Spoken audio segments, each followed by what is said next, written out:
All right, so let's keep pressing forward. We got a lot to cover, but so now we've got a list. We know we want to reach out to them in a couple ways. A couple outreach strategies that we found to work really well. One company in your area is a campaign we've worked with really well. I think Brian earlier said, oh, but don't they want exclusivity? And the fact is they all want exclusivity. So if you've got it carved out on a city-by-city basis, or even if you don't, you can send an email that's just basically to the effect of, hey, I'm looking to work with one roofing contractor. I'm looking to work with one plumber in the Miami area.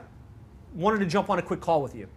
Or have a sequence of emails that kind of take them down the path of, look, I'm looking to find one roofing company in Atlanta that I can partner with. And then the second message is, hey, I sent this to you yesterday. Did you have a chance to look at it? You know, I'm reaching out to probably the top 10 roofers in this area. It's going to be first come, first serve. And then the next email be a little bit more detailed. Hey, just so you know, this is what I've done for other roofers across the country. I'm only going to do it for one, right? Having a 5 or 6 email, social messenger campaign along those lines is a great way to do cold outreach. Does that make sense? Like at least in practice? Like, so that's one play. The other play we're finding that works really well is the, can you handle an additional X this month? So that's like figure out what their high ticket thing is that they want more of. So for us in plumbing, it's trenchless sewer repair.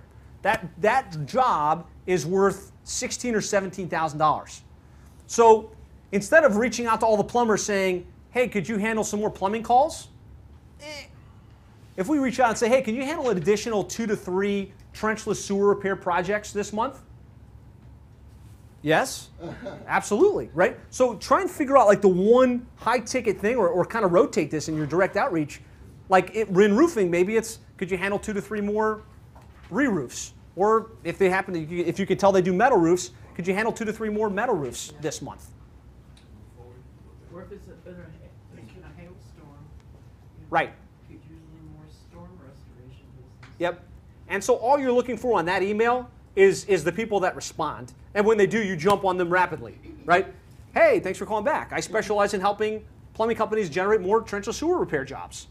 You know, and let's start a dialogue, right? So what we're looking for with these is just to get them to raise their hand. And then the other play is a content offer, right? So I'm going to talk a lot about lead magnets and putting out great content. Hey, we developed this guide on how to generate 5 to 10 more trenchless sewer repair jobs via the internet. You know, if you're interested, shoot me your reply and I'll send it over to you. Like that's how you want your cold outreach to come across. Like very text-based, very low-key, not like click here and do this. That immediately like is ignored. But if they feel like you wrote them the message and it solicits a response, that works pretty well.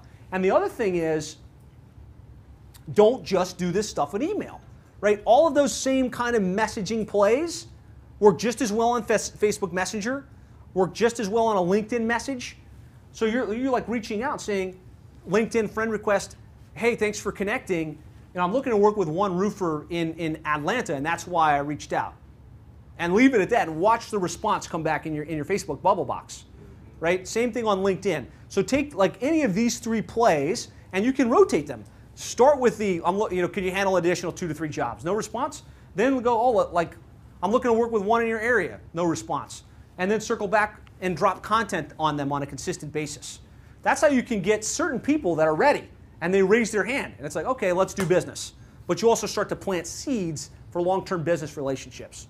So these are some plays. Make sure that you're leveraging email, calling, drop-ins if they're local. Using these 3 plays, they really work pretty well. These are screenshots that you can't see of people saying they did cold email and they landed clients. Because a lot of people, I get a lot of pushback on this. They're like, well, cold outreach doesn't work. You can't get clients through cold outreach. You absolutely can, right? If you're aggressive with it and you use multiple touch and you've got a smart approach and you really jump on all the opportunities that come in, you can land clients through cold outreach. Well, I hope you got great value from that video. If you'd like more ideas, strategies, and techniques on how to really grow and scale your digital marketing agency, I'd like to invite you to join me. I run a free group on Facebook called Local Marketing Agency Success. And there I just share my best ideas and strategies on how to land clients on a consistent basis, how to serve them and really knock it out of the park for them, and how to retain your clients at the highest level possible. So would love to have you join us there. To get there, you can just type in sevenfigureagency.com/group. That's sevenfigureagency.com/group. It'll take you to the Facebook group, and I'll get you added right away. Look forward to seeing you in there. Talk to you soon.